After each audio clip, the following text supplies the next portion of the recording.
Okay, well, thank you everybody for coming today and for sitting through the presentations. I hope you are all eager to go upstairs to see the exhibitions.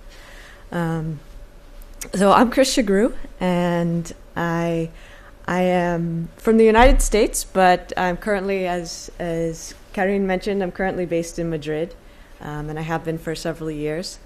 Well, I was debating about speaking in Spanish, but I'm going to take advantage of the translator today. So I'm an artist and a programmer, and most of the works that I produced are based in code. I come from a background in the arts, but when I started to become interested in digital art and the world of interactivity, I really became fascinated with working in code. And so most of the works I do are either interactive or digital works. And I have to put code in my presentation at some point, so here's that slide.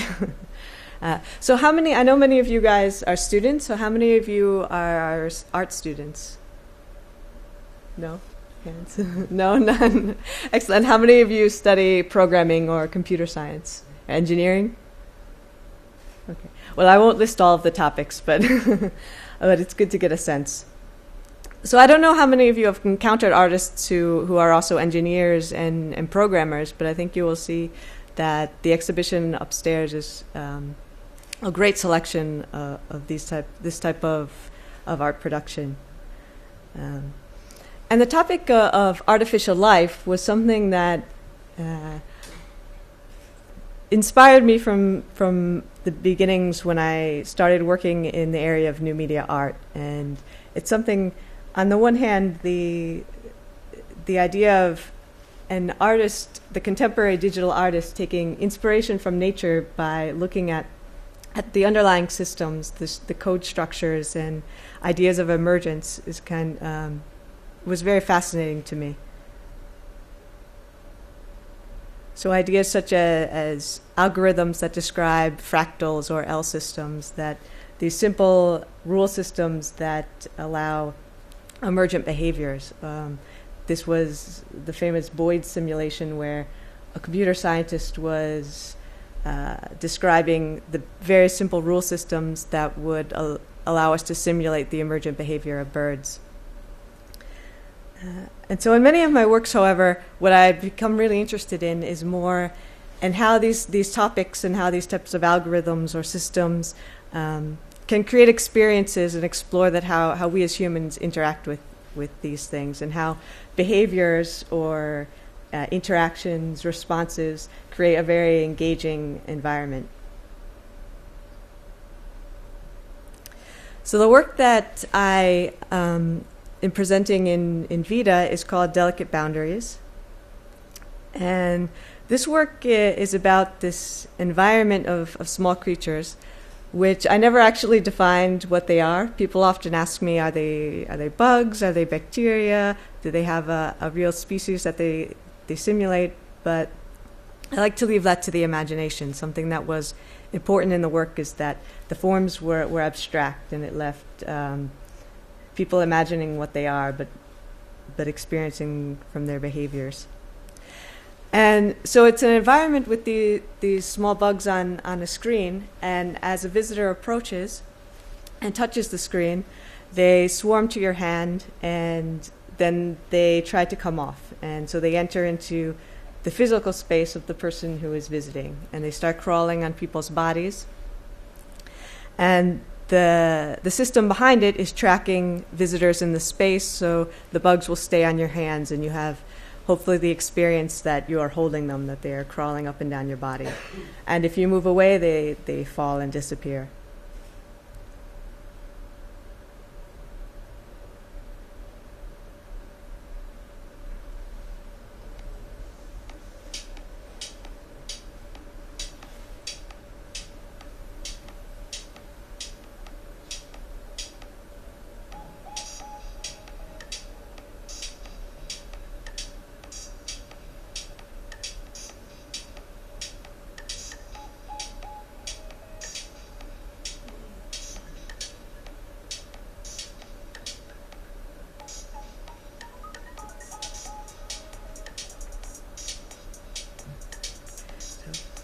I won't show the whole video because you will get to experience it live upstairs. But this is a little bit of the system behind it that you can see here. Where I'm tracking people from above and using some computer vision algorithms to find where people are standing in the space and track their bodies. And so the bugs are kind of staying in between the boundaries that are detected. And in this work, I was very interested. I was in the concepts of something digital creating the illusion that it's crossing into our physical space, and playing a bit with our perception of what is the digital space, that really we think of it as staying inside the computer, but now it's very much integrated into our lives in different ways. And this is almost a very literal way of expressing how the digital crosses into the physical world. And as well, I was very interested in this piece in thinking about interactivity with the body and how you could create the most intimate experience or most personal experience by actually allowing the projections, the art space to exist right on the bodies of the people who are interacting with it.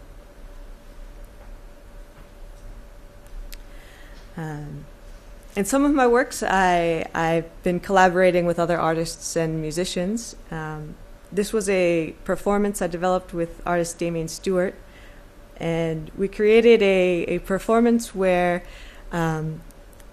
we invented a game that two people would play on stage, and we asked each performer to create their own rules. The only rule we gave them is that they would each take turns stretching a piece of yarn across a board, and in turn, we were projecting this space in which they were playing and augmenting the video of it with an environment that would come to life in between their patterns.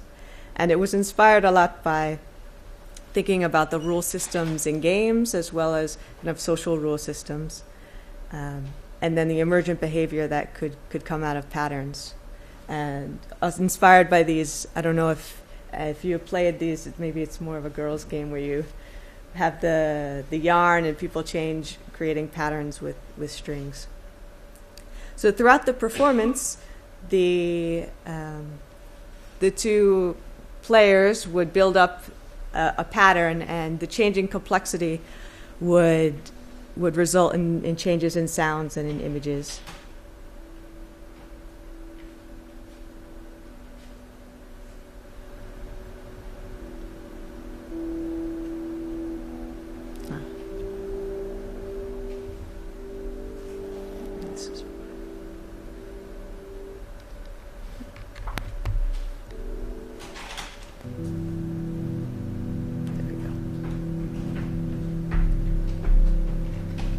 Sorry.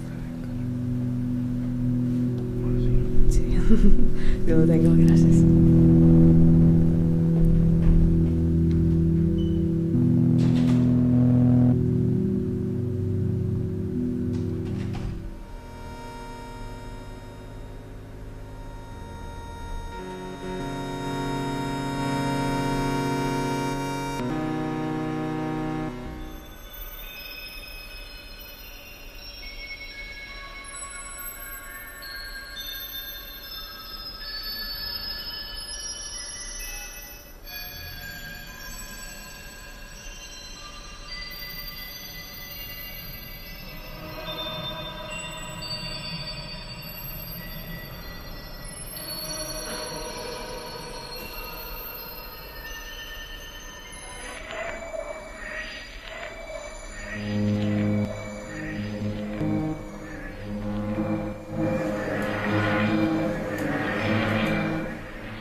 And a more recent work that I developed last year is called Base 8. And this work I was, again, interested in kind of returning to some ideas in Delicate Boundaries, where I was thinking about the body and projections and that kind of idea of personal space. And in this work, I was thinking about the negative space around the hands and arms. So as in Delicate Boundaries, I was projecting onto people, I wanted to work with the space around. And the name came from a concept about languages and how that our number system often comes from the fact that we have 10 fingers. So we have a decimal system, a base 10 system, whereas there are a couple of languages that developed a base 8 counting system because they were counting the spaces in between the fingers and hands. So this was a bit of the inspiration of thinking about how we perceive that negative space around the body. And what I did was create an installation where I used sort of an old optical effect called Pepper's Ghost that's really working with reflections. So people aren't looking at an augmented video, but are looking actually at themselves playing with a reflection through glass. So you have this idea of this illusion of a world kind of floating in space that starts to take form in and around your body, but without the mediation of video.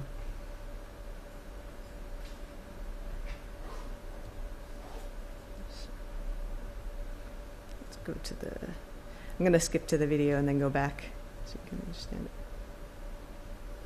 And here it is.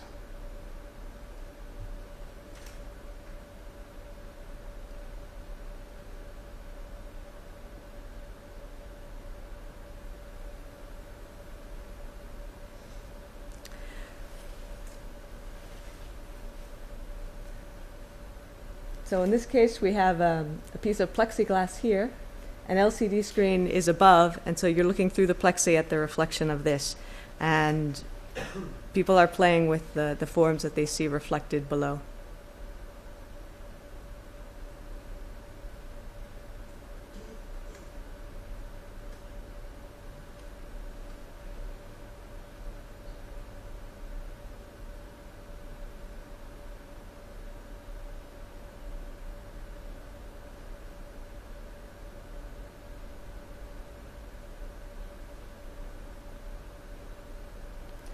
And in this work, I was playing with several different types of interactions and responses. So some that are very immediate and very visceral, and others which are quite delicate, like the ones that seem to allow these small flowers to grow in between your fingers. This takes a lot of patience. Like you have to actually, to watch them bloom, you have to be a bit still. So playing with different ways of managing the body in that space. So let me just go back a bit. So this is the construction, which is actually quite simple in the end, the effect, but was for me quite powerful to create this type of illusion.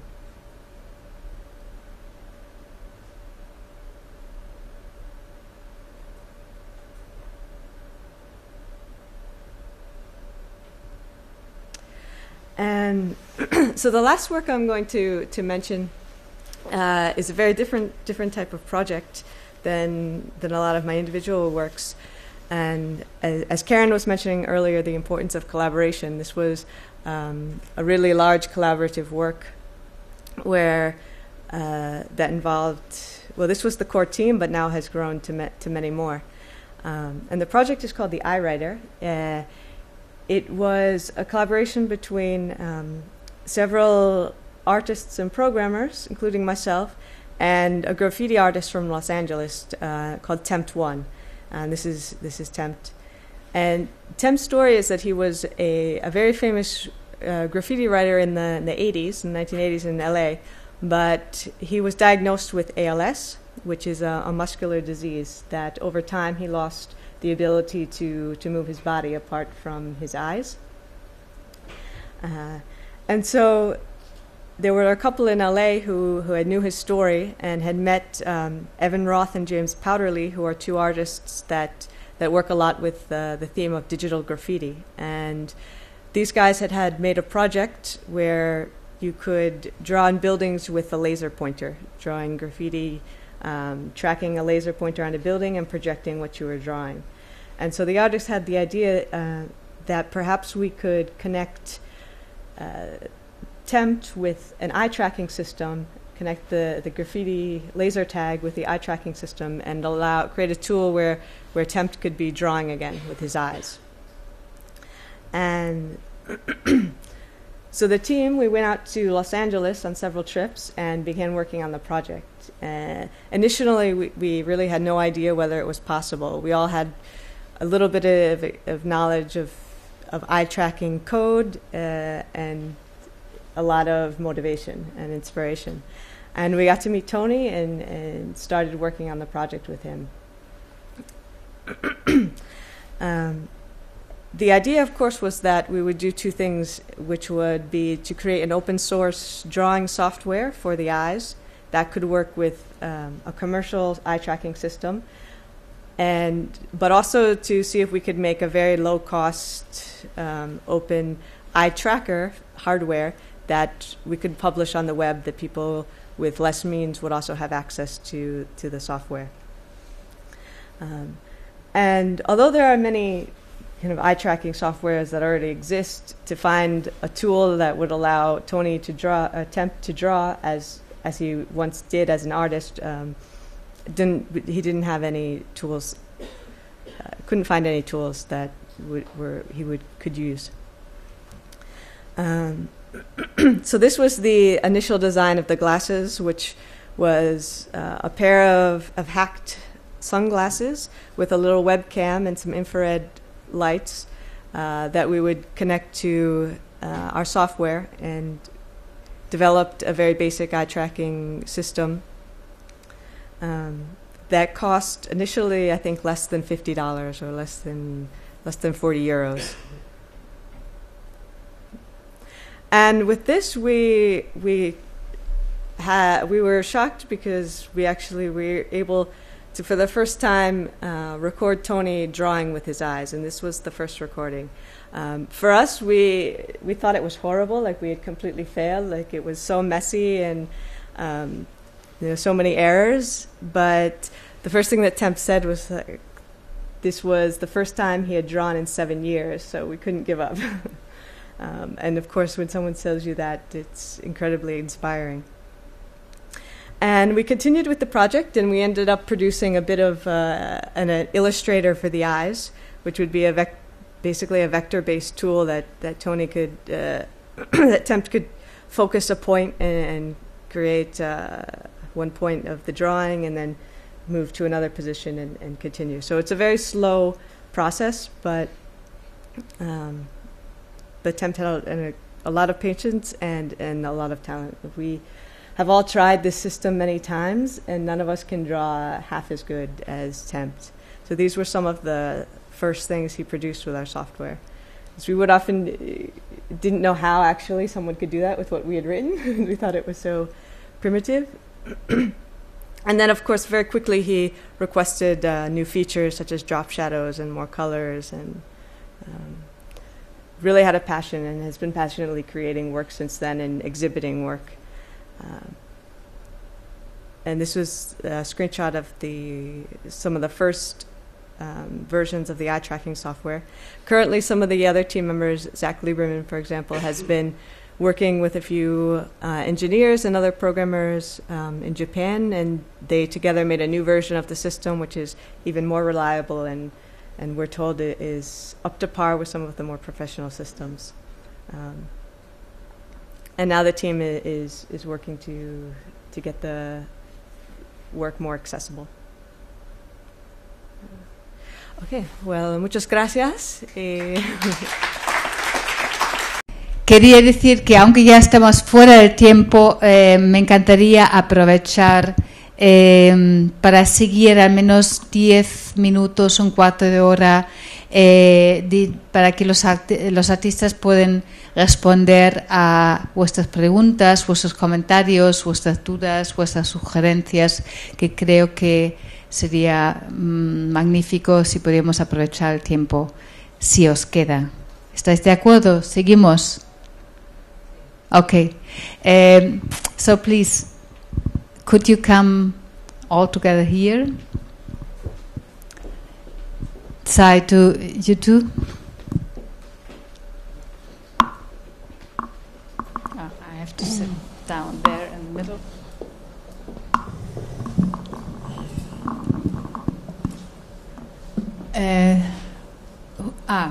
Tenemos allí una colaboradora con un micrófono que está a vuestra disposición. Creo que hemos visto un panorama muy amplio de modos de acercarnos a la vida, de conectar la vida natural con los entornos artificiales. Hemos visto robots que hablan de emociones y sentimientos en la obra de Ken Feingold. Hemos visto cómo la vida se genera, se expande, se transforma, se destruye y se reconstruye a través de la voz en la obra de Mariela Cádiz y Ken Cleland. Hemos visto cómo la vida se organiza, se replantea y se gestiona, digamos, la vida, nuestra presencia, nuestra identidad digital después de terminar nuestra vida física y material, después de fallecer. Y hemos visto los proyectos de Chris Sugru, que está planteando, por una parte, la conexión entre nuestros entornos virtuales en la pantalla y nuestros entornos físicos para que conecten y puedan establecer nuevas relaciones. El último trabajo que desconocía sobre el Eye Tracking System, con el que un grupo de artistas ayuda a otro a poder recuperar y con las nuevas tecnologías retomar sus actividades de graffiti dirigido y realizado a través de la mirada. Creo que hemos visto una serie de proyectos muy diversos, muy sugerentes, y os animo a participar en cómo lo habéis percibido, procesado y qué pensáis de ello. Aquí la primera. Hola, buenos días. Bueno, muchas gracias. Muy interesante, fascinante más bien. Yo me dedico al arte, pero no tengo una formación técnica, ni mucho menos. Entonces, ¿esto es lo que se entiende por inteligencia artificial? O sea, es mi primera pregunta. ¿Lo que se habla normalmente a nivel técnico, inteligencia artificial, es esto que hacéis vosotros? Esa es una pregunta. Tengo varias. Otra ¿es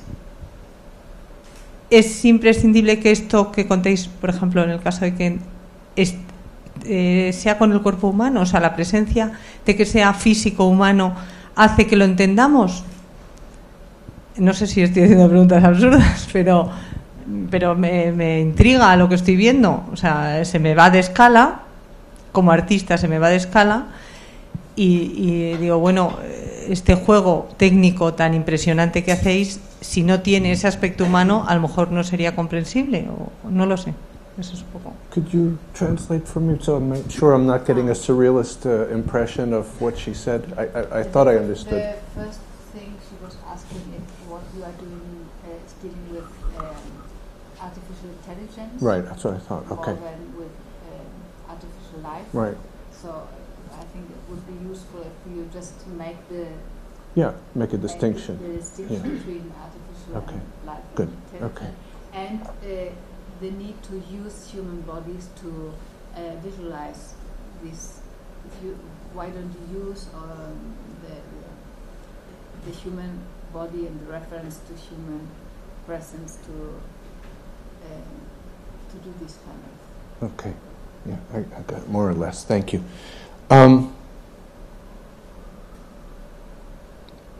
Artificial, I think in order to do artificial intelligence, it's first necessary to know what intelligence is. And this is a very interesting problem. So if I were to call it something, I would call it artificial pseudo-intelligence. In other words, it acts like it's intelligent.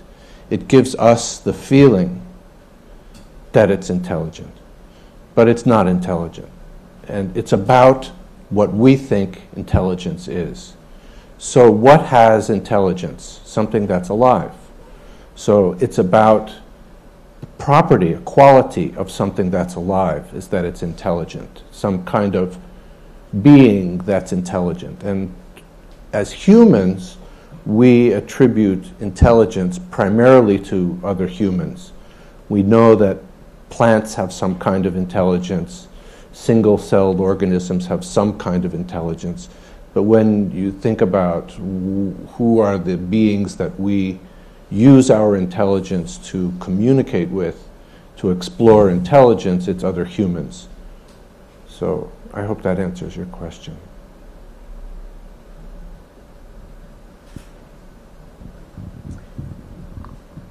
Siguiente.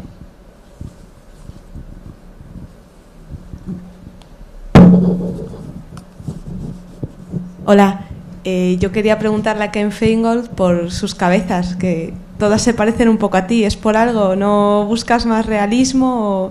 ¿O si lo haces aposta? ¿O por qué? No sé. Want to make them more realistic? Is that the question? Why do they look like you? Oh, why do they look like me? Oh, that's okay. That's easier. Well, I had to choose someone. And it seemed to me to be a lot of what I'm doing is representing my own ideas. And somebody had to sit and have the stuff put over their head. You know, it's a long process to have your head cast. First they put latex and then plaster and then fiberglass to make the mold.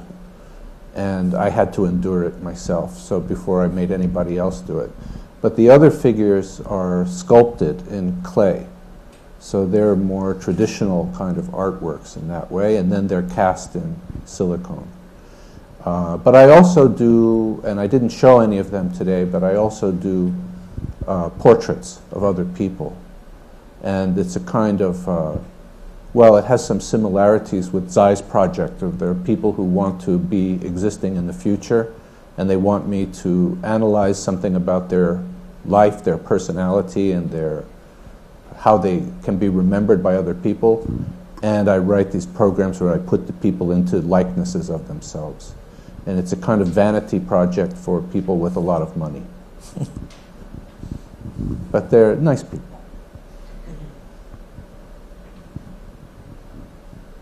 How many of these portraits? Just 3 right now. 3. Yeah, so far 3. ¿Algunas preguntas más? Sí.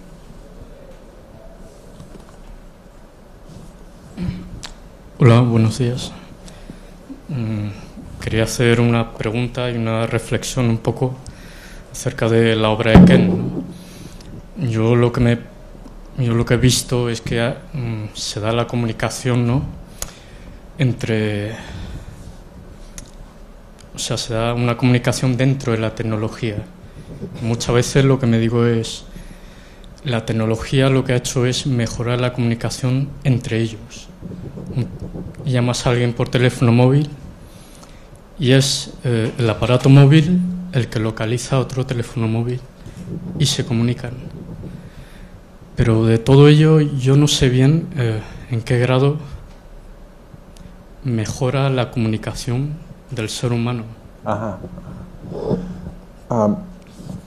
I think that there's one small change I would make to that, which is that one telephone does not communicate with another telephone. It's a person using the phone communicating with another person through the telephone. The telephones by themselves don't communicate. And the same with my work. It's not 2 computers communicating with each other. It's 2 instances of software which are running that are representations of a person, myself. So it's one representation of myself talking with another representation of myself. And the reflection on this hopefully will maybe not improve human communication, but raise questions about it that will allow people to reflect on the questions.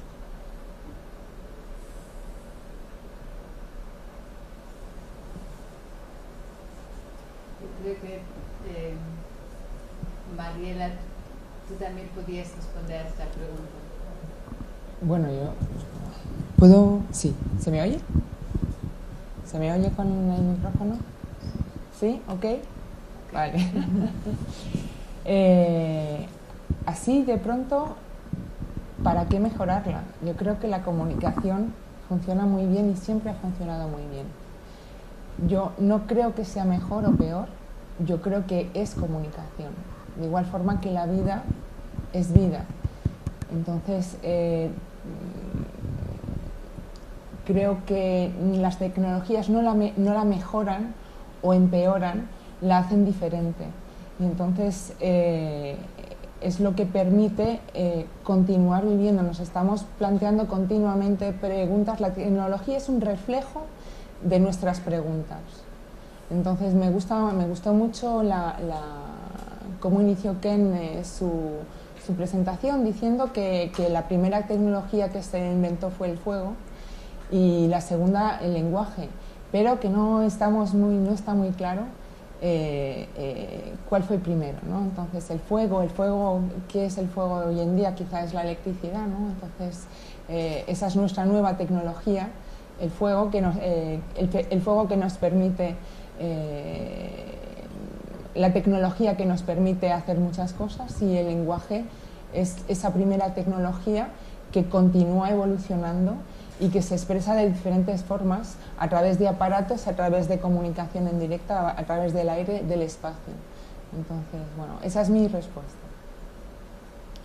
De todas las maneras, hemos visto en el ejemplo de Chris, Delicate Boundaries, estamos entrando en un territorio de comunicación no verbal, que creo que es algo que deberíamos que tener muy en cuenta hoy en día. Es decir, que hay muchos dispositivos de comunicación que solo permiten la comunicación verbal, y digo solo porque comunicación va muchísimo más allá del intercambio de información verbal. Así que, y lo que me parece interesante que toda una serie de trabajos en esta exposición, y algunos de los que estáis aquí presentes estáis haciendo especial énfasis en lo que es el gesto, el tacto, digamos, todas esas otras dimensiones de la comunicación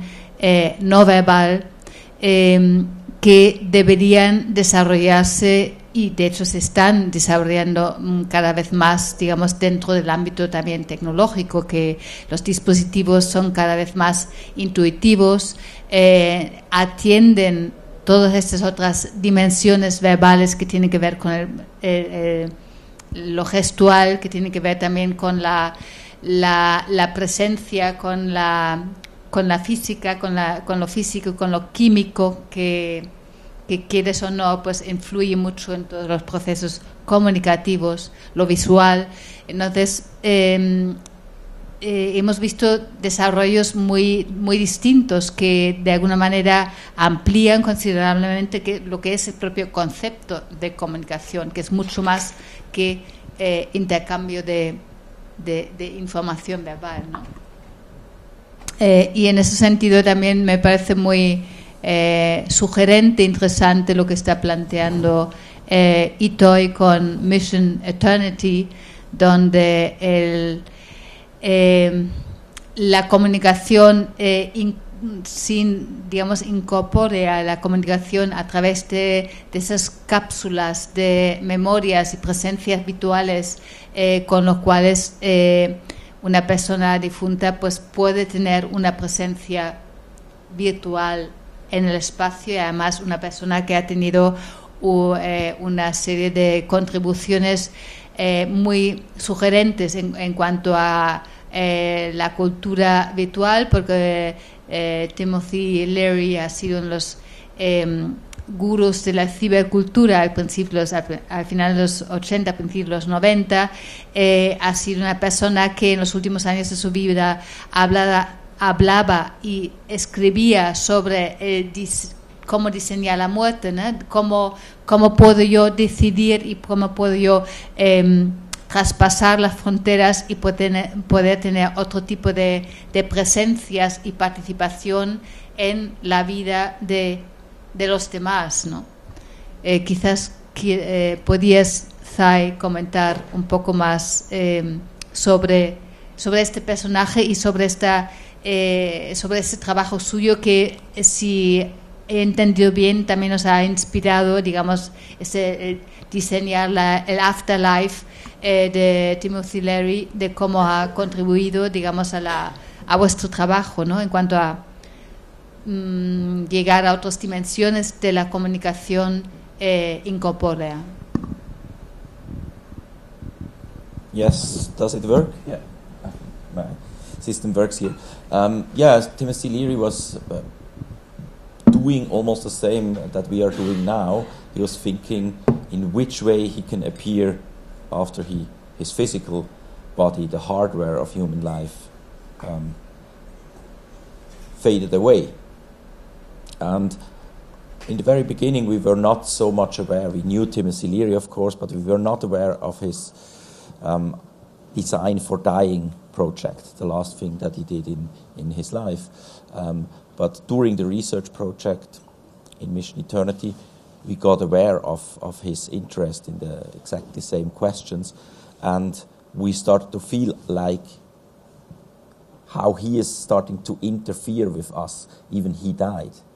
And this was very crazy. I mean, this was really a proof of concept. We started to realize that this actually works quite well. And I personally had many weird experiences during the work with Timothy Leary's body, with the ashes, the mortal remains that we got from the Leary Foundation. I started to dream that I met Timothy Leary in a secret place in a hotel, and that he had some messages that to transfer to his friends and family through me. And it was so weird that I mean, we were not that serious about all these aspects, but it became really a crazy thing, and I started to feel how he's actually working with my brain, not just with our computers and this documentary kind of logical processes, but that emotionally and on many levels there was stuff going on. Or now, as we exhibit the work, also here in Madrid, but everywhere we go, some people come to us and start to talk about Timothy Leary and their experience they had with Timothy Leary. Some of them met them. I think you also. I met him once. You both met him. And he's around. He's always kind of around. And that's the interesting question for us. How does this kind of thing, this kind of thing work? And what does it have to do with technology? Obviously, it has a lot to do with technology, because our memories in our brains, that's electricity. And it's very interesting to see that the same kind of basic is also steering our computers. The electricity, the memory processing happens always on the layer of electricity. And that's quite exciting, even if some parts of the project then also turn out to be totally unrealistic or not really very interesting to do. I mean, we have a huge variety of people, or people doing a huge variety of such projects, like freezing bodies to trying to reactivate them. Leary was also a bit into that. Even his body got not frozen, as we know now, it was cremated. But that's, for us, that's our approach to artificial life at the moment. The other interesting issues related to your work deals with what happens to all our data. We are continuously producing through social networks, through the Facebook, through the whatever digital supports, and to understand what happens with all this material after our death, because some of us, we have the experience that friends of us who are not alive anymore, we still find them on Facebook, and it's really strange. Or we hear the answering machine of someone the answering machine that wasn't turned off yet, and that's really creepy when you suddenly get, you know exactly how it works technologically. It's totally simple. That's what Ken explained. It's the emotion that it creates in us, not so much the intelligence of the answering machine or a Facebook representation. It has almost no intelligence, but information linked in a way that generates a lot of emotions. Yeah. And that has, of course, to do with our nature. We are prepared to recognize human behavior or human reactions in almost everywhere, even in where no humans are. If you look into the clouds, you suddenly start to see faces, and that's an interesting thing. But on the other side, there is also a very different aspect. It's the fact that we lose our archives all the time. As media artists, we are completely depending on these memory systems. On one side, it's totally absurd. On one side, these machines are made to store data. We are all totally obsessed with storing data. Data storage is available everywhere. Our phones have more data storage than we can use, but at the same time, we lose our stuff all the time. Or it's very difficult to we saw it in this show. A lot of artists had a lot of work to do to just recreate the situation or the artificial life form that they were talking about 10 years ago. And so it's also a little bit an experiment for us to find new ways of how to deal with this decay of the digital. Una última pregunta por parte del público, y diría, si no, ya seguimos directamente a las 5 de la tarde. ¿Algún comentario, alguna pregunta más relacionado con la sesión de esta mañana?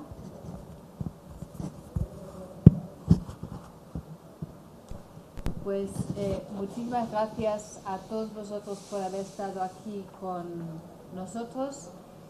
Nos vemos a las 5 de la tarde con Gustavo Romero, con Paul Van Oos, con Peter Beasley y con Matt Kenyon. Muchas gracias a los artistas que han estado compartiendo la mañana con nosotros. Muchas gracias a todos vosotros por haber estado aquí en este encuentro Vida, y espero veros a las 5 de la tarde. Hasta luego, gracias. La retrospectiva muestra tan solo una selección de las obras, de algunas de las obras premiadas, otras obras que han tenido en algunos de estos años incentivos a la producción. Algo muy importante en todo este concurso ha sido la iniciativa por parte de la Fundación Telefónica de considerar especialmente las obras de Latinoamérica, Portugal y España para tener incentivos a la investigación y a la producción, con algunos resultados realmente espectaculares que podéis ver en la exposición. Por ejemplo, el proyecto IP Poetry de Gustavo Romano, que vamos a presentar, quien va a hablar ahora primero, el trabajo de plantas nómadas del artista mexicano Gilberto Espaza, la introducción que di esta mañana a lo que es el recorrido por la exposición Vida, con unas diapositivas que no voy a repetir, sino simplemente comentaros que para mí ha sido muy importante ante esta diversidad y multiplicidad de propuestas que se están realizando dentro del ámbito espectro de arte y vida artificial, que nos lleva desde la robótica hasta trabajos y proyectos artísticos en los que los autores directamente trabajan con el ADN como materia prima de la creación, o trabajan con células semivivos, o trabajan con seres artificiales y naturales, digamos, con esos planteamientos simbióticos de dentro de unos planteamientos que de base consideran de que hoy en día el entorno natural de nuestra sociedad y nuestra civilización son los mundos artificiales, en los que por otra parte los artistas están adentrando, explorando, visualizando y participando en la construcción o en la reflexión crítica en torno a los mismos. Los participantes en la mesa de esta tarde va a ser, por una parte, Gustavo Romano. Gustavo Romano es un artista argentino, uno de los pioneros en el ámbito del net art. También es un tema que comentamos esta mañana. Los artistas que trabajan en el ámbito de la vida artificial vienen de los campos de creación más diversas, de que hay muchos artistas que vienen del ámbito del arte de la acción, de la performance, otros vienen de bellas artes como Mariela Cádiz esta mañana, otros vienen del ámbito de la computación directamente y de la animación 3D como Matt Kenyon, que va a hablar después de Gustavo Romano también hoy por la tarde. Artistas que colaboran muchas veces con informáticos, biólogos, ingenieros, arquitectos, creadores de los más investigadores de los más diversos campos del conocimiento, considerando que si nos adentramos en el mundo de la vida artificial estamos realmente ante un campo muy transdisciplinar, tal y como vamos a poder observar esta tarde con la introducción y con la presentación de propuestas que se relacionan desde el net art con la poesía generativa y nos llevan hasta las arquitecturas sensibles, interactivas de un proyecto como Holozoic Soil. Doy la bienvenida a nuestros invitados de esta tarde, como acaba de mencionar brevemente Gustavo Romano, pionero del net art de proyecto Fin de Mundo en Argentina. Él ha estado exponiendo aquí en España, ha participado en varios eventos, entre otras en una gran retrospectiva de net art en el MEIAC de Badajoz. Está preparando otra exposición que próximamente se va a celebrar sobre este campo de la creación. Ha estado participando en los grandes eventos de Singapur, en la electrónica y en muchos festivales de ámbito nacional e internacional relacionados con arte y nuevos medios. Después de su intervención y la presentación de la instalación de poesía autogenerativa IP Poetry, vamos a tener aquí en nuestro encuentro a Matt Kenyon. Matt Kenyon participa en la exposición con un planteamiento, con un trabajo muy interesante, Spore 1.1, que es un ficus que está conectado a través de Internet con el movimiento de de la bolsa y de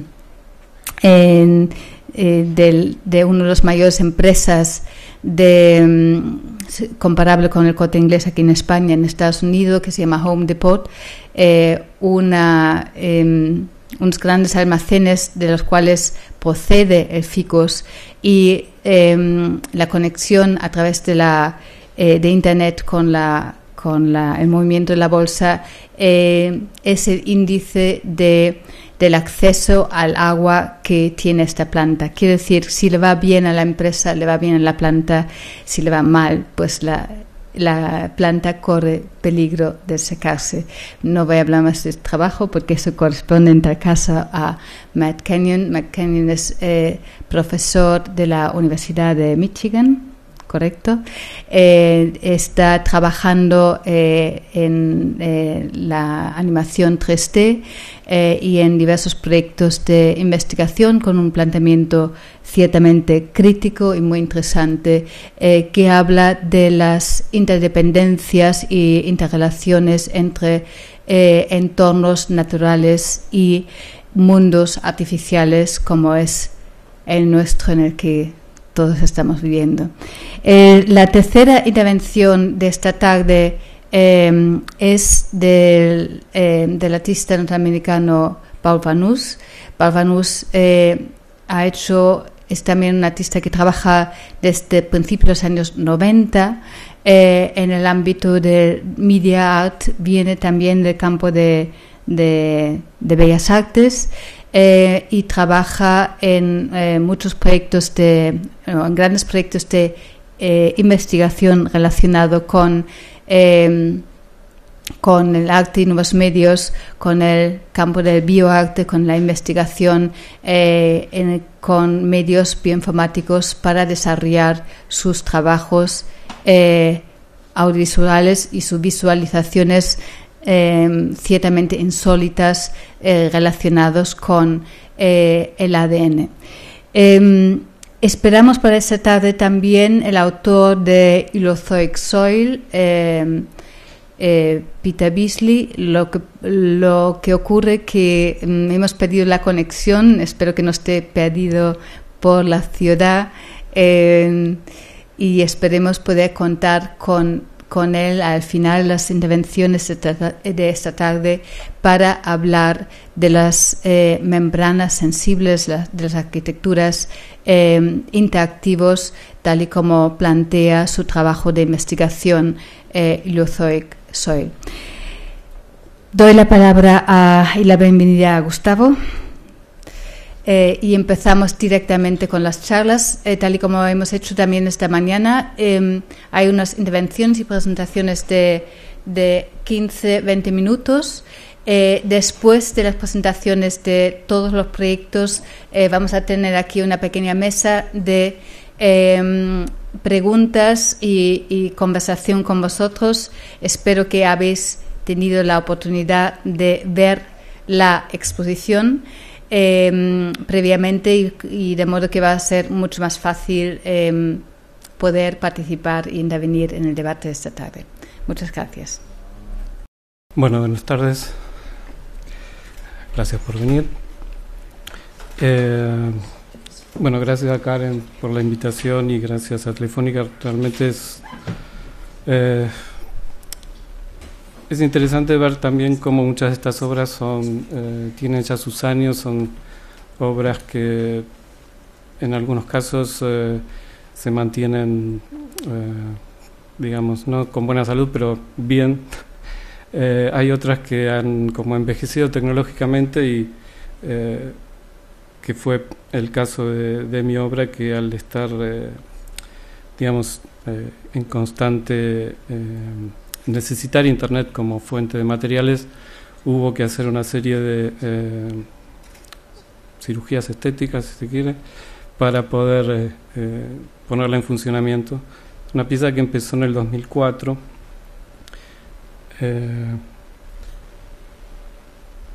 y que les voy a contar un poco cómo surge la idea y cómo fue evolucionando. la idea de IP Poetry es, por un lado, trabajar con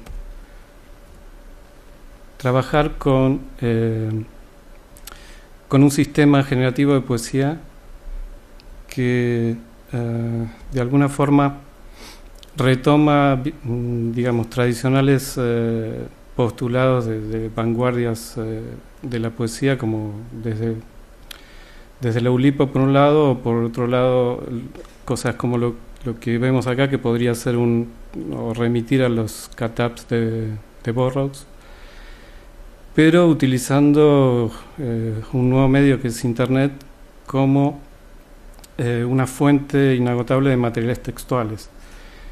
Y también pensando en que esos materiales textuales de alguna forma representan como el inconsciente de la sociedad. De alguna forma, todas esas palabras ahí están dando cuenta de una forma de entender el mundo que vivimos por parte de personas de diferentes culturas y diferentes puntos de vista, diferentes opiniones sobre el mundo. Y por un lado estaba esta perspectiva de utilizar esos mecanismos poéticos con Internet, y por otro lado el hecho de humanizar de alguna forma a la máquina, en el sentido de permitirle la capacidad de generar poesía, ¿no? Algo que podríamos decir que diferencia al humano, el hecho de,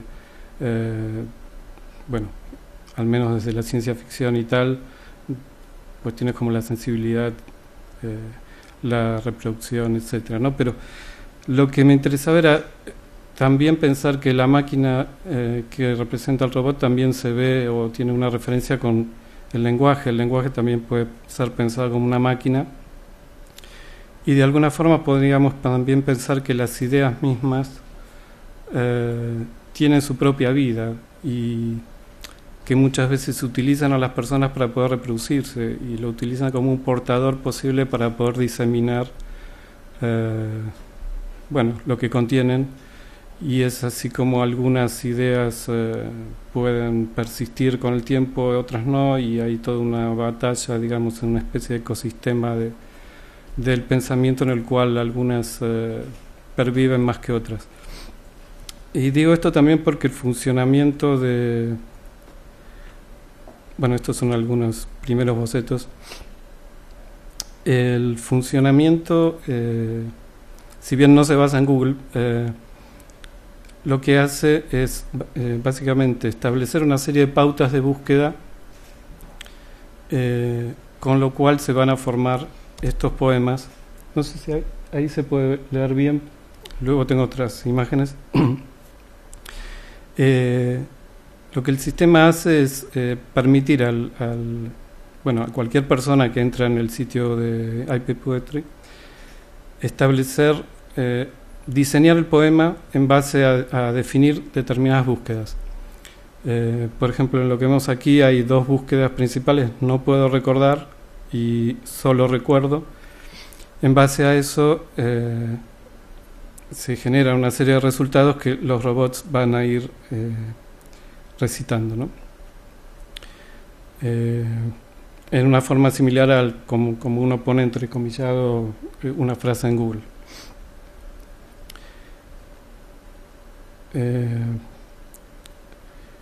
A partir del 2004 empecé a generar el sistema, hasta que luego empecé a darle forma, digamos, física.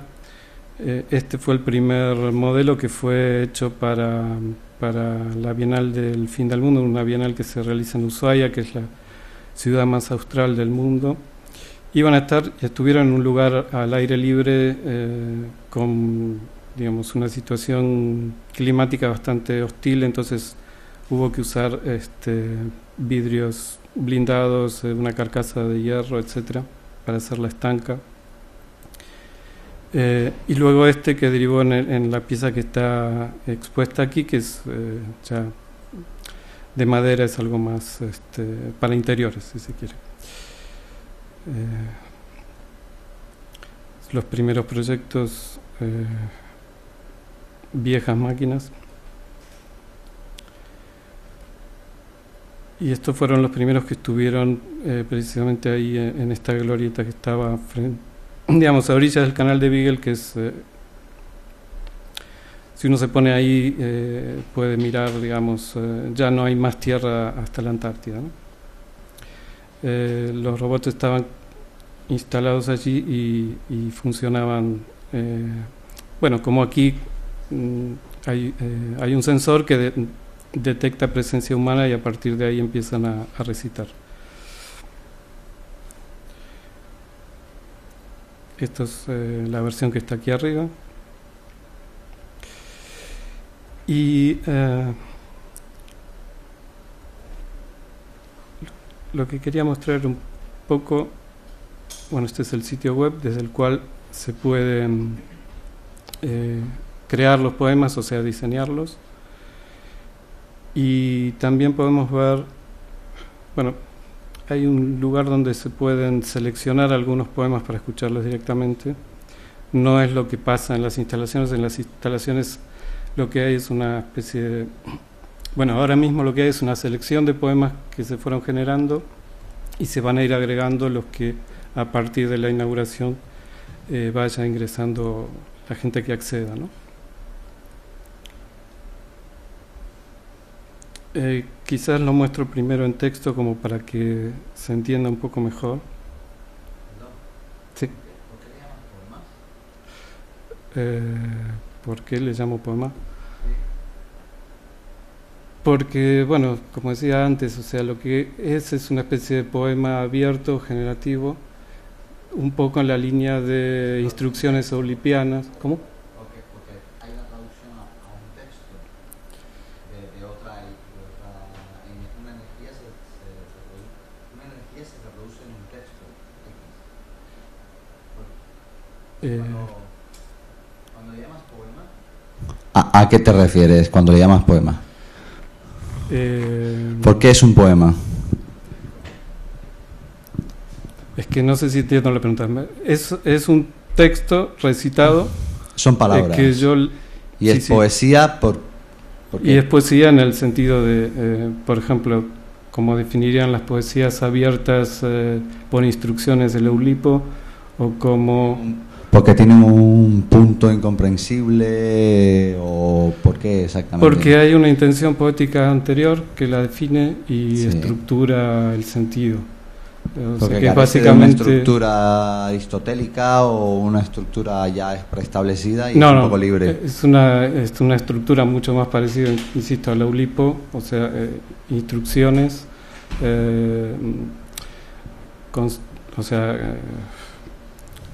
predefinidas, pero que generan una especie de sistema abierto con el cual, en base a esas instrucciones, cada vez que es recitado el poema, el resultado es diferente. Vale. Un poco por eso quería... A ver, espera, que está mal codificado.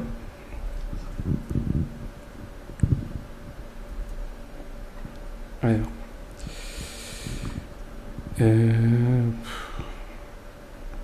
Esto.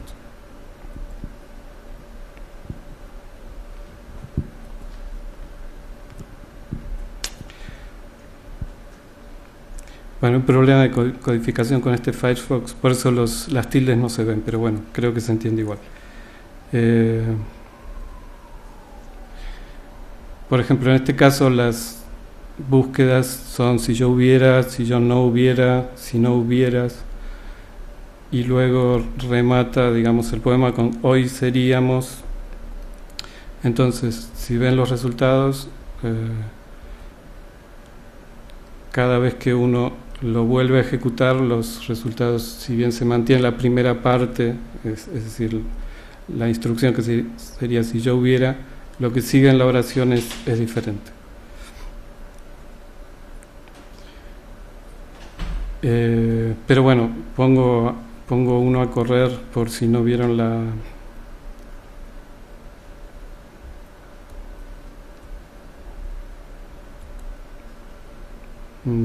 por ejemplo esto. Perdón.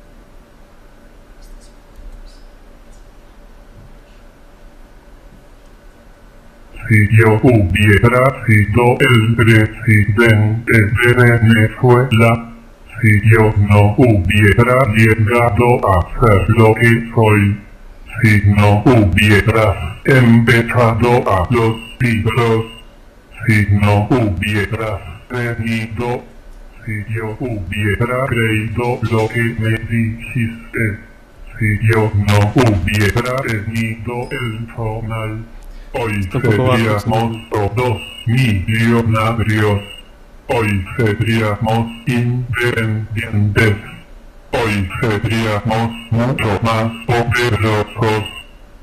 Bueno, un poco para que se entienda la idea, o sea, cada vez que uno lo ejecuta el resultado es diferente porque va, por un lado, haciendo esas búsquedas y lo que va encontrando va siendo diferente, sobre todo por el hecho de que cada vez hay más textos en internet, se van agregando nuevas páginas, nuevos textos, y por otro lado también es cierto que hay una cuestión con aquellas búsquedas que van como subiendo más porque son más recurrentes, entonces los resultados están más arriba en la lista de resultados, entonces como que también se podría ver una tendencia en cuanto en ese sentido lo que decía antes de un inconsciente colectivo, en el sentido de que lo que está más candente es lo que más va a estar digamos ponderado por los buscadores, entonces va a estar más a la superficie y va a repetirse más también, ¿no?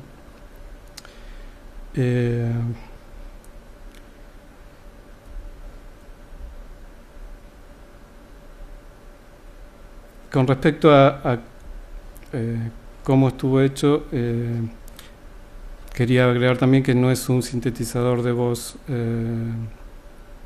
ya prehecho, sino que es un sintetizador que desarrollamos, bueno, en conjunto con un programador que me asistió, y son todas voces grabadas del idioma castellano, son todas fonemas, sílabas, cerca de 2000. Y fue interesante porque, por ejemplo, si bien hay una lista hipotética, probabilística de la cantidad de sonidos del bueno, en este caso del castellano, muchas no tienen uso y no hay un listado definido realmente completo de la cantidad de vocales, de fonemas que tiene la lengua. Entonces lo que hicimos fue generar una especie de sistema que le permitiera a los robots, digamos, aprender a hablar, en el sentido de que de acuerdo a las búsquedas iban saliendo aquellas sílabas que no tenían en el sistema, entonces cada tanto íbamos recolectándolas y agregándolas y grabándolas. Entonces tuvo como el sintetizador como varias etapas tratando de corregir todas esas falencias o en todo caso aprender, ¿no? Creo que ya me pasé de tiempo o no. Bueno, nada, solo mostrarles en todo caso algo más como para tener un poco de idea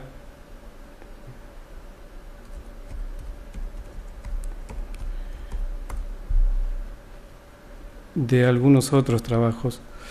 Que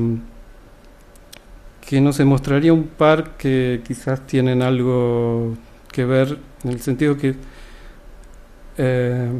a mí lo que me interesaba con esta pieza y con algunas otras era, digamos, poner como o sea, poner el foco en aquellas cosas cotidianas que uno tiene como naturalizadas y no las critica o no las discute, ¿no? Una de ellas es el lenguaje. Insisto con esta cuestión de que de cómo invertir el sentido y tratar de ver cómo las ideas en sí son las que tienen una fuerza de diseminación más allá de las personas.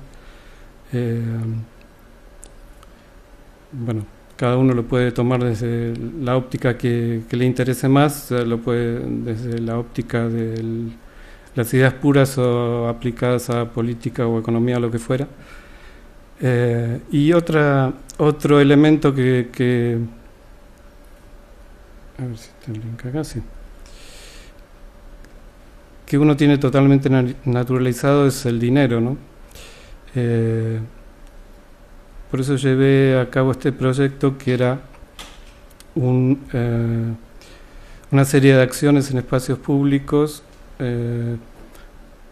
utilizando un nuevo sistema de dinero basado en unidades de tiempo, ¿no? O sea, billetes de un año, de minutos, lo que fuere, y desarrollar determinadas acciones, como por ejemplo, una que hice en Madrid, que era una oficina de reintegro de tiempo perdido, ¿no? Entonces lo que se proponía a la gente era que compartieran con nosotros en qué habían perdido su tiempo y se les reintegraba en forma de estos billetes, ¿no? Haciendo una especie de base de datos del tiempo perdido. Una oficina móvil del banco, de esta especie de banco de billetes de tiempo, que recorría la ciudad con un netbook y una webcam, y iba recopilando entrevistas y recopilando los recorridos de la oficina móvil. Y para terminar, otro proyecto que me interesaba mostrar era CyberZoo, que es una pieza bastante antigua, creo, a ver si anda, sí. Que es un zoológico de virus. Lo que se hacía en este especie de sitio fake es que remite a una especie de un website de un zoológico. De hecho, me basé en algunas estructuras de zoológicos reales. Y lo que se hacía era recolectar una serie de virus, sobre todo antiguos, que ya estaban como en vías de extinción, y preservar de esta manera esta vida artificial dentro del ecosistema, digamos, de Internet. Entonces lo que se hacía era tener en el servidor de CyberZoo esos virus, y esto ya creo que no debe funcionar, pero uno podía hacer un recorrido por los distintos virus y ver cómo operarían en nuestro ordenador. Sí, tal cual, ¿no? Es un trabajo del 2001 y hay muchas cosas que ya no funcionan. Otra de las cosas que uno podía hacer, como en muchos de estos sitios, era mandar tarjetas virtuales, con el agregado de que, cada vez que uno enviaba estas tarjetas por mail a algún conocido, iba incluido un virus, ¿no? Los virus más conocidos en su momento, que hoy en día ya no tienen ninguna peligrosidad porque se detectan muy fácilmente, ¿no? Pero un poco lo que proponía es esta cuestión de la conservación de la biodiversidad, entendiendo que estas especies en extinción también podrían o deberían ser preservadas, ¿no?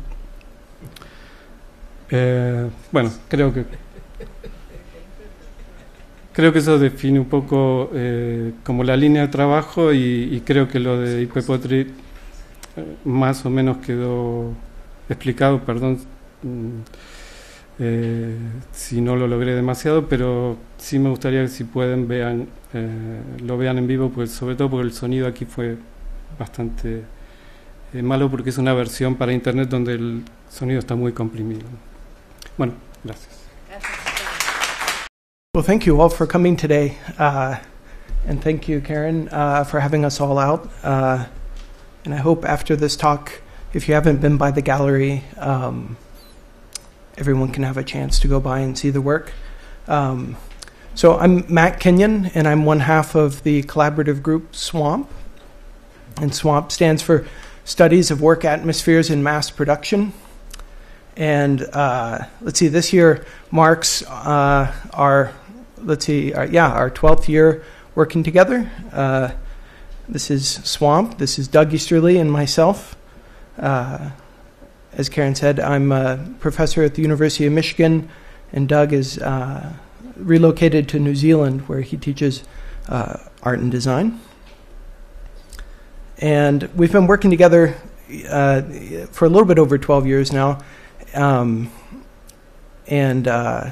Artificial life represents a sort of one section of the body of work that we've been engaged in.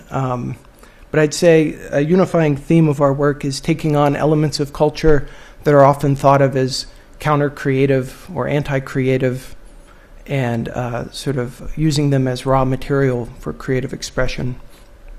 Sometimes that's a fast food drive-through lane, like McDonald's or something like this, or liberal return policies of large corporations, or governmental stationery supply and things like that. This is our website. All the work I'm going to show today is on our website, and some of our work exists as a multiple that you can request through the website as well. So it's www.swamp.nu. And so the umbrella that we're kind of operating under for the body of work I'm going to show you today is something that we call inverse biotelemetry. And we all know biotelemetry. It's this sort of practice in the biological sciences of putting a transponder, like a little radio collar, onto a creature, an animal, and releasing it into the wild so it can exist with its peers, right? And then they track these individual animals, and then they're able to understand mass patterns by studying individuals. So in this case, the individual is a stand-in for the large demographic. And this is I love this giant elephant collar and this man holding it. Like, it's just an unbelievable image. But we do the opposite, where we take individuals, for some reason it ends up being me most of the time, and inflict the sort of data onto the individual, data that can be combed from the internet, or we use microorganisms, and we sort of sort of invert this relationship between the demographic and the individual. And this is like a great image of bird migration that looks like a child's drawing there. Okay, these are just give you an idea of what biotelemetry is. Okay, so the first piece of biotelemetry work, inverse biotelemetry work that we did was SPORE 1.1, and it's the one that's featured in the show upstairs. And what we did with SPORE is we took a rubber tree plant that was purchased from Home Depot, a large home improvement superstore that has stores all over the world, but we purchased it in Louisiana. And in order to compete with its adversaries, other home improvement stores, Home Depot developed a strategy, and that is they guarantee all of the plants that they sell for the period of up to 1 year. So if it dies for any reason, like if you're not very good at growing plants, you can just bring in this dead plant with your receipt of purchase, and they will replace it free of charge. And one thing I should say is we're really interested in looking at these companies as sort of metahuman organisms, that much like ourselves and our ancestors, that they're constantly evolving strategies to exploit their natural surroundings for self-interest, which is,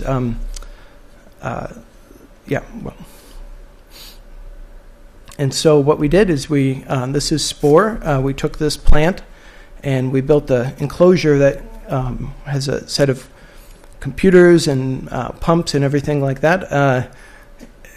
And whenever the Home Depot stock value goes up, the plant would receive water. And if the stock failed to go up, the plant received no water. And if the plant died for any reason, we would replace it, or we would return it to Home Depot and they would replace it. And this project would continue indefinitely. And so what we thought would happen was, we thought as the company thrived, as the company did well, that the plant would also thrive. And, you know, if the company suffered, the plant would suffer. But what we didn't know is that we were making this project in the middle of the U.S. housing boom, right? This sort of bubble where people were mortgaging their homes in order to put in, granite toilet sinks or something like this, right? So Home Depot's stock was doing incredibly well. But despite the fact that the company was doing really well, the plant kept dying because it was being overwatered. And it became like this interesting sort of lesson about how economies, just like plants, you can't reduce them down to just one line of data, right?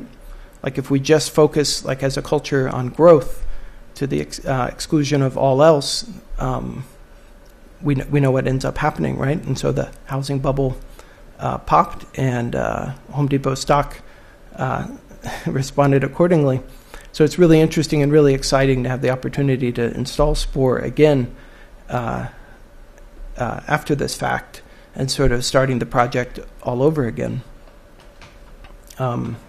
This is the original Spore project that we showed at ARCO some years ago, but the new one has taken on quite a bit of a different shape. Instead of using a CPU and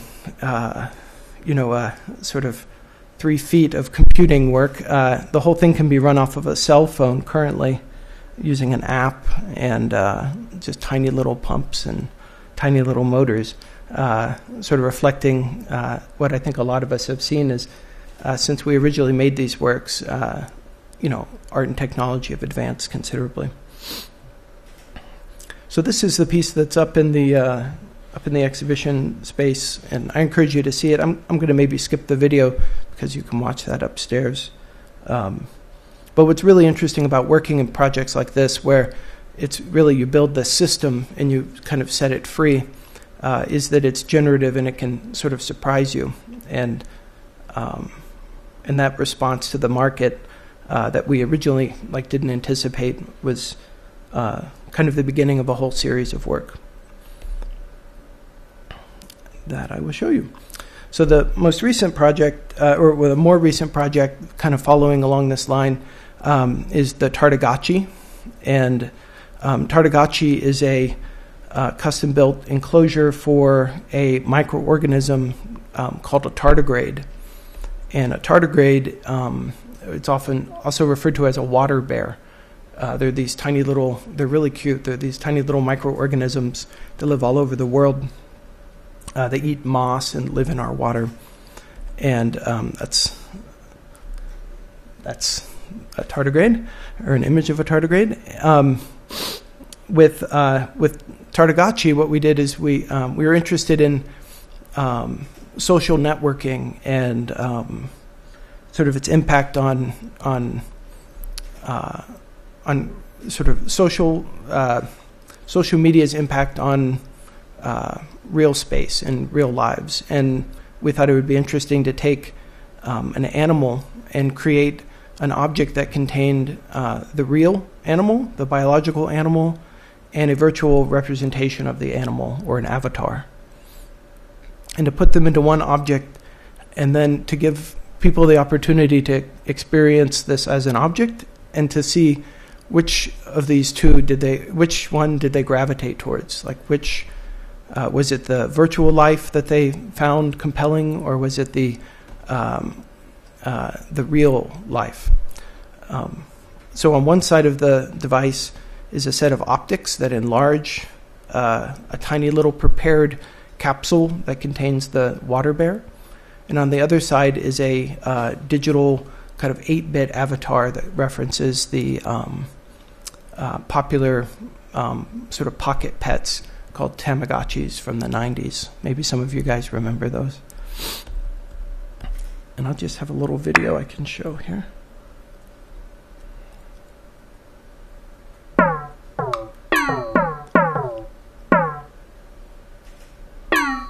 Gente existe y coexiste. Es su naturaleza buscar objetos de deseo y dar y compartir afección.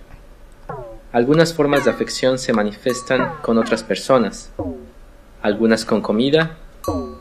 Afección se da a nuestros alrededores, y hay otras que solo se pueden satisfacer a través de una relación con una criatura viviente no humana.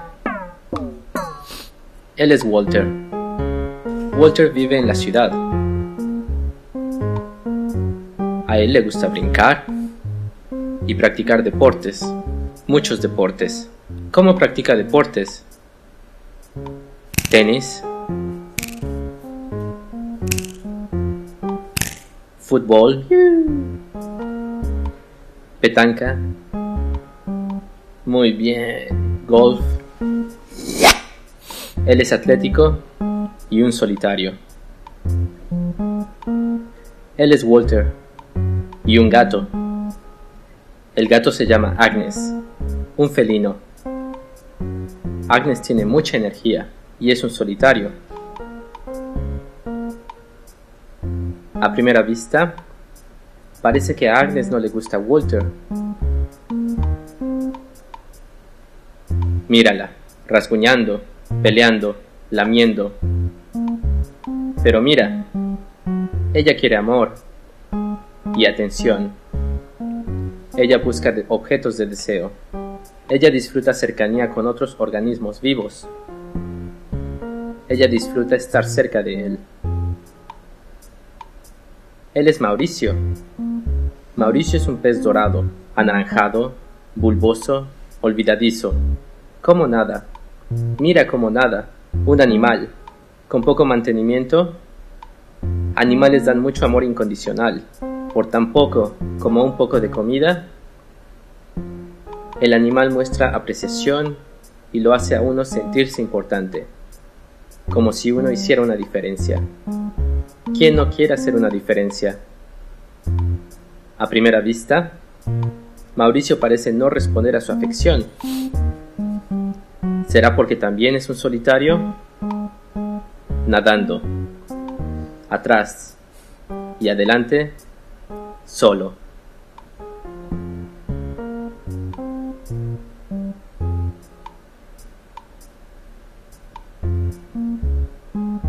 ¿Qué está haciendo Walter ahora? ¿Está jugando? Míralo, mientras presiona los botones. Este es un animal digital, parte juego, parte mascota. El Tamagotchi es atlético y tiene simples expresiones faciales. Juega deportes. Walter se siente importante. Cuida mucho a su Tamagotchi. Walter puede reempezar vidas.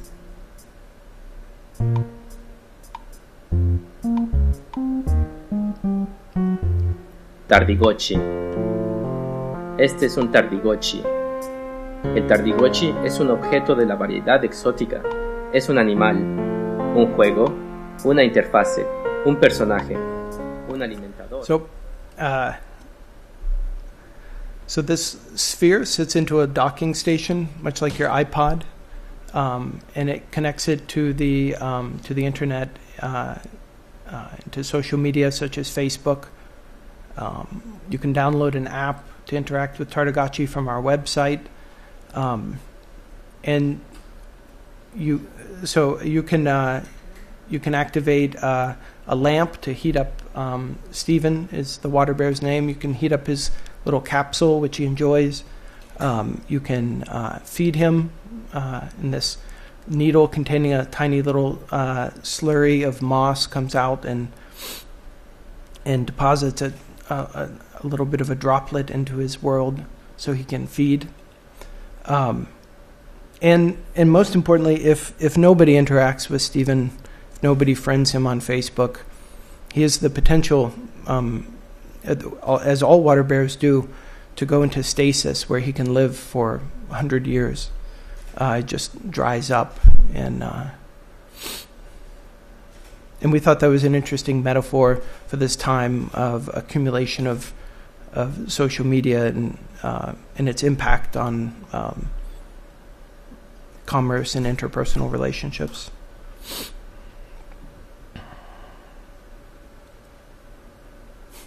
All right. There's more of this on our website. I'm just going to go through here.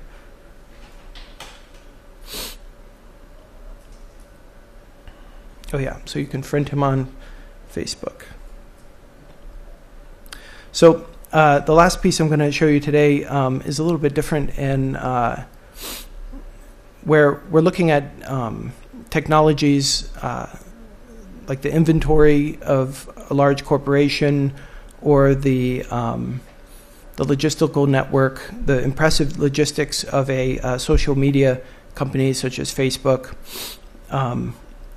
For the next project, Consumer Index, we're looking at the logistical systems and consumer profiling strategies that are used by a large a multinational corporation called AC Nielsen.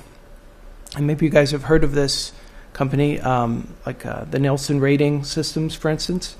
And what they do is, one of the many things they do is they recruit citizens of the Nielsen family, and when you become a voluntary citizen of the Nielsen family, they send you this box that you put on top of your television, and this box watches what you watch, and it's able to analyze demographics and figure out what a 35-year-old guy with a beagle who lives in Michigan, what kind of shows he likes to watch, right? And they do this. It's voluntary. It's massive. It's global, and it's used to calculate the cost for advertisements. And it's companies pay for this information in order to figure out market penetration and things like that. Well, one of their subgroups is called Nielsen HomeScan, and when you become an AC Nielsen HomeScan member, they mail you this, and it's a barcode scanner. And what they ask you to do is rescan everything that you buy every day. So when you take the groceries home, when you're putting them up on the shelf, you scan them again. And then at the end of the week, you put this barcode scanner into a docking station, and it radios the AC Nielsen mothership your purchases for the week. And what we did is we took that barcode scanner apart and built it into a custom piece of orthodonture that goes into my mouth, along with a tiny little video camera. And we had a hole put into my cheek, into my right cheek, where we string a bunch of wires through. And instead of indexing our own individual purchases, we're using it to index all of consumer space. So what I do is I go into grocery stores all over the country. Actually, we've done this internationally with this, we call it the Scamera, and it's grunt activated. So I walk up and down through the aisles, scanning individual items one at a time. So we're interested, in this case, the inversion of that demographic tool that corporations use is, instead of mapping my individual purchases and giving it up to the company, we're using that same technology to map not my choices, but we're using it to map the consumer space. So for instance, if an aisle has 10 different kinds of soup on it, I will scan each of them once and place it back on the shelf. And we're aggregating all of this barcode information and all of this footage. We built a projector into it, but that's a whole nother whole thing. All right. Well, yeah.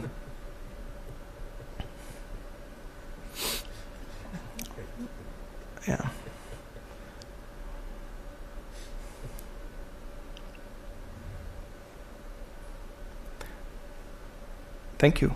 That's it.